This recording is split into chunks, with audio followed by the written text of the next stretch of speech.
नमस्कार विद्यार्थी मित्रांनो, मी झरेकर सर तुमच्या सर्वांचे आपल्या ई लर्निंग कॉमर्स क्लासेस या यूट्यूब चॅनलवर सहर्ष स्वागत करतो. मित्रांनो, आपलं सेकंड लेसन चालू आहे meaning and fundamentals of double entry book keeping system. या लेसनचे मी आत्तापर्यंत 3 व्हिडिओ सादर केलेले आहेत. पहिल्या व्हिडिओमध्ये डबल एंट्री बुक कीपिंग सिस्टीमचा सविस्तर अर्थ समजलेला आहे.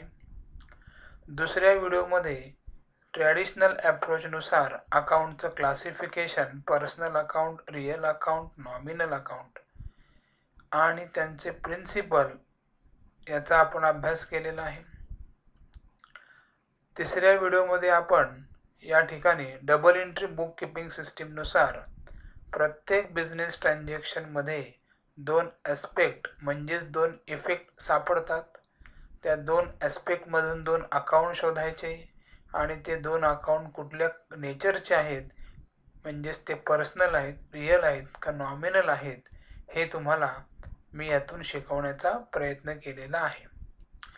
आज आपण या चौथ्या व्हिडिओमध्ये डबल एंट्री बुक कीपिंग सिस्टीमचा जो बेस प्रिन्सिपल आहे की प्रत्येक बिझनेस ट्रान्झॅक्शनमध्ये मिनिमम 2 अकाउंट मिळतात आणि त्यापैकी एका अकाउंटला डेबिट दिलं जातं आणि दुसऱ्या अकाउंटला क्रेडिट दिलं जातं. त्यासाठी जे रूल वापरले जातात ते रूलचा वापर करून डेबिट क्रेडिट द्यायला तुम्हाला शिकवणार आहे. तत्पूर्वी विद्यार्थी मित्रांनो, तुम्हाला माहिती आहे की अकाउंटचे जे प्रकार आहेत हे 3 आहेत: पर्सनल अकाउंट, रिअल अकाउंट आणि नॉमिनल अकाउंट. पर्सनल अकाउंटमध्ये सगळ्या प्रकारचे पर्सनल व्यक्ती संस्था येतात. रिअल अकाउंटमध्ये संपत्ती येते बिझनेसची, तर नॉमिनल अकाउंटमध्ये बिझनेसचे सर्व एक्सपेन्सेस आणि लॉसेस येतात. त्यानंतर डेबिट आणि क्रेडिटचे गोल्डन रूल्स सुद्धा तुम्हाला मी सांगितलेले आहेत. पर्सनल अकाउंटचा रूल आहे debit the receiver, credit the giver. Personal अकाउंटचा रूल काय आहे? Debit the receiver, credit the giver. Real अकाउंटचा रूल आहे debit what comes in, credit what goes out. आणि नॉमिनल अकाउंटचा रूल आहे debit all expenses and losses, credit all income and gain. तर चला आपण या नियमांचा वापर करून डेबिट आणि क्रेडिट कसं द्यायचं ते शिकूया ट्रॅडिशनल अप्रोचने. बघा, पहिलं तुम्हाला कॉलमची नावं सांगतो बघा. Serial number, transaction, 2 aspect, account involve, classification. हे इथपर्यंतच्या कॉलमचा अभ्यास आपण तिसऱ्या व्हिडिओमध्ये सुद्धा केलेला आहे. या व्हिडिओमध्ये फक्त याच्या पुढचं म्हणजे रूल वापरून कोणाला डेबिट द्यायचं आणि कोणाला क्रेडिट द्यायचं हे तुम्हाला मी शिकवणार आहे. व्हिडिओ 2दा-3दा व्यवस्थित बघा, म्हणजे तुम्हाला ते समजायला आणखीन मदत होईल. पहिलं ट्रान्झॅक्शन बघा. Cummins business with cash ₹50,000. याचा अर्थ होतो की आपण बिझनेसमध्ये 50,000 रुपये घेऊन आलो. आपण 50,000 रुपयाने बिझनेस सुरू केला असा याचा अर्थ होतो. मग मित्रांनो, तुमच्या लक्षामध्ये येते की बिझनेसमध्ये कॅश कम्स इन आहे, म्हणून तुम्हाला पहिला ॲस्पेक्ट किंवा पहिला परिणाम दिसत आहे cash comes in to the business. नुसतं कॅश कम्स इन असं म्हटलं तरी चालेल. बिझनेसमध्ये कॅश कोण आणत आहे? प्रोप्रायटर. एकदम बरोबर. प्रोप्रायटर हा बिझनेसला काय करतोय? पैसे देतोय. म्हणजे तो कोण आहे? गिव्हर आहे. म्हणून दुसरा ॲस्पेक्ट या ठिकाणी आलेला आहे. प्रोप्रायटर म्हणजेच ओनर इज गिव्हर.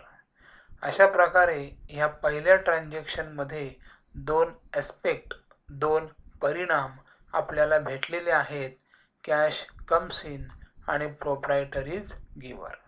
ह्या 2 परिणामांमधूनच 2 अकाउंट शोधायचे आहेत.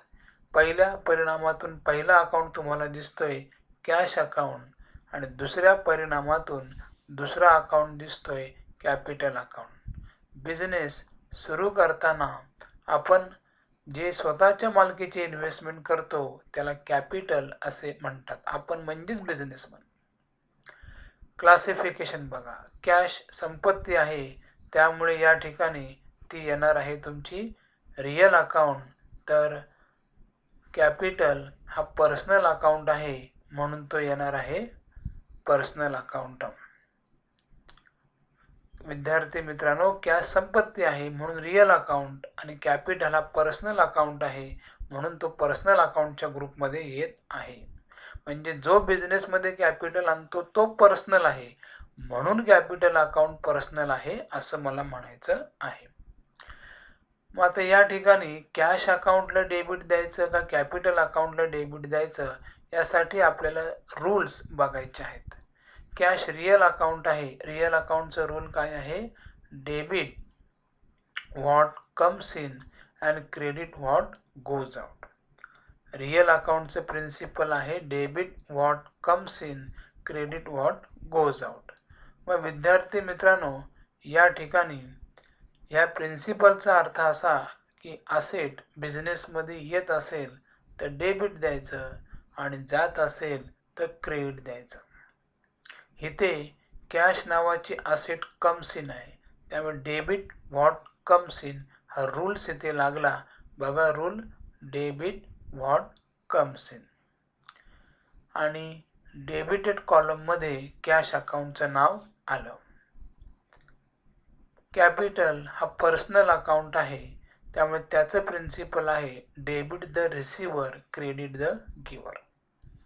इथे बिझनेसमन बिझनेसला पैसे देतोय म्हणजे तो गिव्हर आहे म्हणून प्रिन्सिपल कुठलं लावलं बघा, क्रेडिट द गिव्हर. आणि क्रेडिटेड कॉलममध्ये कॅपिटल अकाउंटचं नाव लिहिलं. तर या पहिल्या वाक्यामध्ये दोन ॲस्पेक्ट भेटले, cash comes in proprietor giver. दोन अकाउंट भेटले, कॅश अकाउंट कॅपिटल अकाउंट. त्याचं nature real account personal account. Cash comes in म्हणून प्रिन्सिपल आलं debit what comes in. Owner is giver त्यामुळे पर्सनल अकाउंटचं प्रिन्सिपल आलं क्रेडिट द गिव्हर. आणि डेबिटेडमध्ये cash account आणि क्रेडिटेडमध्ये कॅपिटल अकाउंट. दुसरं ट्रान्झॅक्शन बघा, advertisement paid ₹5,000 to Imran. Advertisement म्हणजे जाहिरातीचा खर्च. आपण ₹5,000 जाहिरातीचा खर्च दिला इम्रानला. आपण आपल्या बिझनेसची काय करतोय, जाहिरात करण्यासाठी आपण इम्रानला काय दिले, ₹5,000 दिले. या ठिकाणी तुमच्या लक्षात येते की कॅश बिझनेसमधनं गोज आउट आहे. ज्याने तिसरा व्हिडिओ काळजीपूर्वक अभ्यासला असेल त्यांना हे लवकर लक्षामध्ये येत असेल. या ठिकाणी तुमच्या लक्षात येते की कॅश बिझनेसमधनं गोज आउट आहे म्हणजे कॅश हा ॲस्पेक्ट दुसरा आहे. कॅश कशासाठी आपण दिलेली आहे, ॲडव्हर्टाइजमेंटसाठी, म्हणजे इथे ॲडव्हर्टाइजमेंट हा खर्च आहे म्हणून पहिल्या ॲस्पेक्टाला ॲडव्हर्टाइजमेंट इज ॲन एक्सपेन्सेस आणि दुसऱ्या ॲस्पेक्टाला कॅश गोज आउट. दोन अकाउंट भेटले, advertisement account, cash account. Advertisement account nominal account, cash account real account. Nominal अकाउंटचं प्रिन्सिपल काय आहे, debit all expenses and losses, credit all income and gain. Expenses असेल तर डेबिट द्या, इन्कम असेल तर क्रेडिट द्या. ॲडव्हर्टाइजमेंट हा एक्सपेन्सेस आहे म्हणून त्याला डेबिटचा रूल लागेल, debit all expenses and losses. Debited अकाउंटमध्ये ॲडव्हर्टाइजमेंटचं नाव येईल. दुसरं अकाउंट होय cash account, real account. Debit what comes in, credit what goes out असे रिअल अकाउंटचे प्रिन्सिपल आहे. याचा अर्थ जी असेट बिझनेसमध्ये कम्स इन असेल तिला डेबिट द्या, जी असेट बिझनेसमधनं गोज आउट असेल तिला क्रेडिट द्या. इथे कॅश बिझनेसमधनं गोज आउट आहे त्यामुळे प्रिन्सिपल आलं क्रेडिट व्हॉट गोज आउट. आणि क्रेडिटेड टू अकाउंटमध्ये नाव लिहिलं कॅश अकाउंट. म्हणजे या वाक्यामध्ये ॲडव्हर्टाइजमेंट हा एक्सपेन्सेस आहे म्हणून त्याला डेबिट, आणि कॅश गोज आउट आहे म्हणून कॅशला आपण काय दिलं, क्रेडिट. पुढचं ट्रान्झॅक्शन बघा. Deposited cash in to bank of India 10,000. आपण म्हणजेच बिझनेसमनने बँकेमध्ये 10,000 रुपये भरले. म्हणजे या ठिकाणी कॅश गोज आउट आहे आणि who is receiver, bank is receiver. म्हणून पहिलं ॲस्पेक्ट आलं bank of India is receiver. पहिलं ॲस्पेक्ट काय आलं, bank of India is receiver. आणि दुसरं ॲस्पेक्ट आलं कॅश गोज आउट. दोन अकाउंट तुम्हाला दिसत आहेत, एक बँक ऑफ इंडिया अकाउंट, दोन cash account. Bank of India personal account आहे, कॅश रिअल अकाउंट आहे. पर्सनल अकाउंटचं प्रिन्सिपल काय आहे, debit the receiver, credit the giver. इथं आपण बँकेत पैसे भरले म्हणजे बँक रिसिव्हर, त्यामुळे इथे प्रिन्सिपल लागलं डेबिट द रिसिव्हर. आणि डेबिटेड टू अकाउंटमध्ये नाव आलं बँक ऑफ इंडिया अकाउंट. दुसरा अकाउंट आहे cash account, real account. Real अकाउंटचं प्रिन्सिपल आहे debit what comes in, credit what goes out. या वाक्यात कॅश बिझनेसमधून गोज आउट आहे म्हणून प्रिन्सिपल आलं क्रेडिट व्हॉट गोज आउट. आणि क्रेडिटेड टू अकाउंटमध्ये नाव लिहिलं कॅश अकाउंट. चौथं वाक्य बघा. Purchase goods from Sunil ₹13,000. आपण सुनीलकडून 13,000 रुपये किमतीचा माल उधारीवर खरेदी केला. कारण सुनीलच्या पुढे ऑन कॅश म्हटलं नाही, म्हणजे गुड्स उधारीवर खरेदी केलेत. मी तुम्हाला सांगितलेलं आहे की गुड्स अकाउंटमध्ये शब्द शक्यतो लिहत नाही. गुड्स परचेस केले असतील तर परचेस घ्यायचं आणि गुड्स सेल केले असतील तर सेल घ्यायचं. इथं गुड्स परचेस केलेत आणि परचेस हा बिझनेसचा खर्च आहे. म्हणून जेव्हा गुड्स परचेस केले असतील तेव्हा परचेस घ्यायचं आणि पहिला ॲस्पेक्ट लिहायचं purchase is an expenses. Cash जात नाही त्यामुळे कॅश ॲस्पेक्ट येणार नाही. मग कोणाकडनं उधारीवर गुड्स खरेदी केले, सुनील, म्हणून दुसऱ्या ॲस्पेक्ट आला Sunil is giver. Sunil is giver. दोन अकाउंट कुठले भेटले, परचेस अकाउंट आणि सुनील अकाउंट. परचेस अकाउंट आणि सुनील अकाउंट. परचेस हा नॉमिनल अकाउंट आहे, सुनील हा पर्सनल अकाउंट आहे. नॉमिनल अकाउंटचं प्रिन्सिपल आहे debit all expenses and losses, credit all income and gain. Purchase हा खर्च आहे, एक्सपेन्सेस आहे, म्हणून प्रिन्सिपल लागलं debit all expenses and losses. Debited to अकाउंटमध्ये नाव लिहिलं परचेस अकाउंट. म्हणजे या ठिकाणी तुमच्या लक्षात येते की आपण दोन ॲस्पेक्ट जे लिहितो त्याची सेटिंगच अशी असते की पहिल्या ॲस्पेक्टमध्ये सापडणाऱ्या अकाउंटलाच काय पडतं, डेबिट पडतं ॲज पर प्रिन्सिपलनुसार. दुसरं अकाउंट भेटलं Sunil account, personal account. Personal अकाउंटचं प्रिन्सिपल आहे debit the receiver, credit the giver. इथे सुनील आपल्याला माल देतोय म्हणजे तो देणारा आहे म्हणून त्या ठिकाणी प्रिन्सिपल अप्लाइड केलं क्रेडिट द गिव्हर. आणि क्रेडिटेड टू अकाउंटमध्ये नाव लिहिलं सुनील अकाउंट. म्हणजे ह्या वाक्यात परचेसला दिलं डेबिट आणि सुनीलला दिलं क्रेडिट. पाचवं बघा. Sold goods for cash ₹12,000. बिझनेसने 12,000 रुपये किमतीचा माल रोखीने विकला. सोपं आहे, कॅश कम्स इन. त्या पहिलं ॲस्पेक्ट आलं कॅश कम्स इन. आणि काय रोखीने विकले, गुड्स. तर गुड्स रोखीने विकले असतील तर गुड्सच्या ऐवजी कुठला अकाउंट घ्यायचं, सेल्स. बरोबर. गुड्स विकले असतील तर कुठलं अकाउंट घ्यायचं, सेल्स. सेल्स इन्कम आहे म्हणून दुसरं ॲस्पेक्ट आलं सेल्स इज ॲन इन्कम. दोन अकाउंट कुठले भेटले, पहिलं भेटलं कॅश अकाउंट, दुसरं कुठलं भेटलं सेल्स अकाउंट. कॅश कुठल्या नेचरचं आहे, रिअल अकाउंट आहे. तर सेल्स कुठल्या नेचरचं आहे, नॉमिनल अकाउंट आहे. कॅश कुठल्या नेचरचं आहे, रिअल, आणि सेल्स नॉमिनल अकाउंट. रिअल अकाउंटचं प्रिन्सिपल काय आहे, debit what comes in, credit what goes out. इथे बिझनेसमध्ये कॅश कम्स इन आहे म्हणून प्रिन्सिपल लागलं बघा कुठलं, डेबिट व्हॉट कम्स इन.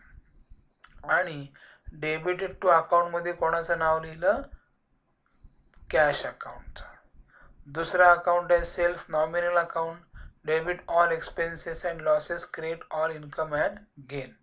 या ठिकाणी सेल बिझनेसचा इन्कम आहे त्यामुळे कुठलं प्रिन्सिपल आहे अप्लाइड केलं बघा, क्रेडिट ऑल इन्कम आणि गेन शॉर्टकटमध्ये लिहिलं तरी चालतंय, क्रेडिट ऑल इन्कम. आणि क्रेडिटेड टू अकाउंटमध्ये कोणाचं नाव लिहिलं, सेल्स अकाउंटचं. म्हणजे या ट्रान्झॅक्शनमध्ये कॅश कम्स इन, कॅशला डेबिट, सेल्स इन्कम, सेल्सला क्रेडिट. शेवटचं 6वं ट्रान्झॅक्शन बघा, रिसिव्ड कमिशन ₹4,500. रिसिव्ड म्हणजे मिळाले, बिझनेसला आपल्याला ₹4,500 कमिशन म्हणून मिळाले. बिझनेसला आपल्याला ₹4,500 कमिशन म्हणून मिळाले. कमिशन मिळाले म्हणजे पैसे मिळाले, कमिशन मिळाले म्हणजे पैसे मिळाले. म्हणून पहिलं ॲस्पेक्ट आलं कॅश कम्स इन. पहिलं ॲस्पेक्ट काय आलं, कॅश कम्स इन. आणि कॅश काय म्हणून मिळाली, कमिशन म्हणून मिळाली. तर here commission is an income. पहिलं ॲस्पेक्ट भेटलं कॅश कम्स इन आणि दुसरं aspect commission is an income. 2 account कुठले भेटले, कॅश अकाउंट आणि commission account. Cash account, commission account. 2 account कुठले भेटले, cash account, commission account. Cash real account आहे, कमिशन नॉमिनल अकाउंट आहे. बघा ट्रान्झॅक्शन वाचायचं, त्यातून 2 ॲस्पेक्ट शोधायचे, त्याच्यातून 2 अकाउंट शोधायचे, त्यांचं क्लासिफिकेशन करायचं. आता रूल वापरायचे. रिअल अकाउंटचं रूल काय, debit what comes in, credit what goes out. मग कॅश कम्स इन आहे का गोज आउट आहे, कम्स इन आहे, व्हेरी गुड. मग प्रिन्सिपल काय लावलं, डेबिट व्हॉट कम्स इन. आणि डेबिटेड टू अकाउंट कॉलममध्ये कोणाचं नाव लिहायचं, कॅश अकाउंटचं. दुसरा अकाउंट आहे कमिशन अकाउंट, नॉमिनल अकाउंट. काय प्रिन्सिपल आहे, debit all expenses and losses, credit all income and gain. इथं कमिशन आपल्याला मिळालं म्हणजे कमिशन आपल्या बिझनेसचं इन्कम आहे म्हणून कुठलं रूल अप्लाइड होईल, क्रेडिट ऑल इन्कम. आणि क्रेडिटेड टू अकाउंट याच्यामध्ये कोणाचं नाव येईल, कमिशन अकाउंटचं. तर अशा प्रकारे आज मी तुम्हाला या छोट्या उदाहरणाच्या साहाय्याने बिझनेस ट्रान्झॅक्शनमधून 2 ॲस्पेक्ट ओळखणं, त्यातून 2 अकाउंट ओळखणं, त्यांचं क्लासिफिकेशन करणं आणि रूल्सचा वापर करून त्यांना डेबिट क्रेडिट द्यायला शिकवलेलं आहे. तुम्हाला हा व्हिडिओ कसा वाटला मला कमेंट्समध्ये नक्की कळवा. आणि जर हा व्हिडिओ तुम्हाला आवडला असेल तर नक्कीच माझ्या चॅनलला सबस्क्राईब करा. धन्यवाद.